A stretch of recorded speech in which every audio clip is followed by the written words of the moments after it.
fantastic opportunity for one of EU's main tripartite agencies to have this engagement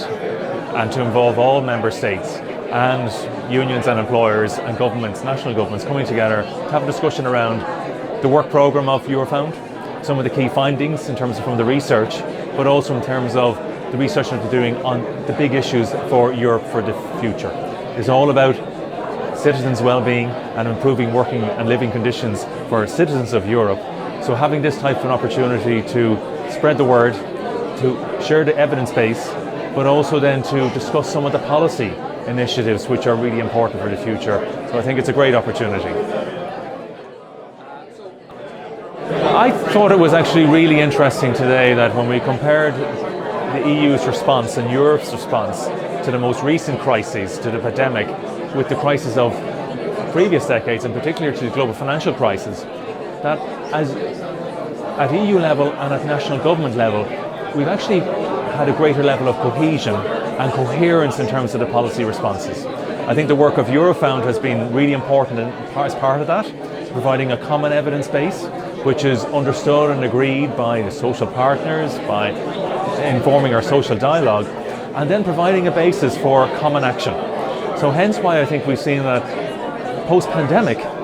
we've actually seen a quicker rebound in the labour market. We haven't seen the disparities that we had in previous crises, and I think that positions us well, drawing on the work of Eurofound in areas of preparing for the future around green and digital transition. That coherence and that cohesion is really, really important if we are to sustain improvements in well-being for European workers and for European citizens. Well, I think it's a source of great pride for Ireland that Eurofound has been here and the European Foundation and all of the teams and the researchers who have worked in the European Foundation for the last 5 decades. So it's a great pride that it's found a very productive and a very high quality working environment in Ireland, that has contributed so importantly to improvements in living and working conditions. As a new member state back 50 years ago, it was a source of great pride, but also really important in terms of, because part of the reason for Ireland joining was to improve the prosperity of Irish citizens, but also to improve living and working conditions for Irish workers. So being part of that research agenda, being part of that evidence base over those 50 years, and to have had such a significant impact on the European project, on European integration, and for European citizens, I think that's a great source of, should be a great source of pride, both for Ireland, but also for Eurofound, and it's something to celebrate next year as you celebrate 50 years, and certainly we look forward to sharing in those celebrations, to congratulating you, but also in terms of reflecting on the successes of Eurofound and how it can look forward then to the next 50 years in terms of the research agenda, the evidence base, and that cohesion and that coherence in policy at EU level and at member state level, which I think is really important for future prosperity and well-being for European citizens into the future. Well, firstly, it's very good to have a European agency here in Dublin, and the topics covered are extremely interesting for any government. It's about working condition, life condition, and we've seen that the EU over the last couple of years have been sailing through rough waters, through crisis, and it's very interesting in the EU also to compare and benchmark one member state with the others. And Eurofound has done a great job over the last 50 years almost in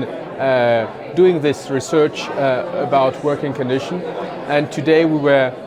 got a presentation about the last developments since the pandemic, and it's good to see that the EU has recovered pretty quickly and pretty homogeneously across the 27 member states, but still with many challenges to overcome. And it's good to discuss this with the colleagues and with the Irish government. Well, we've done again pretty well in terms of resilience, but there are many more challenges to overcome in terms of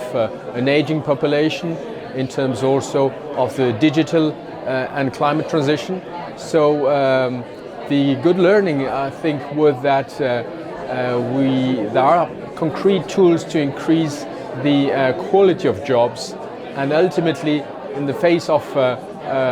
shortages on the labor market,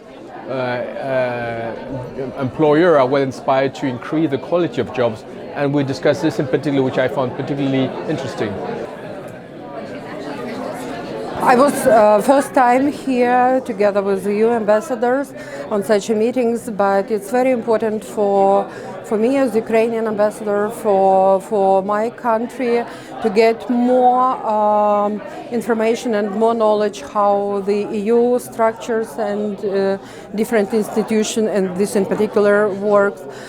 to get more information about social protection, about labor market within EU. We have discussed also impact of immigrants and Ukrainian displaced people which left Ukraine after the Russia's full-scale invasion. So it's really very important for my country,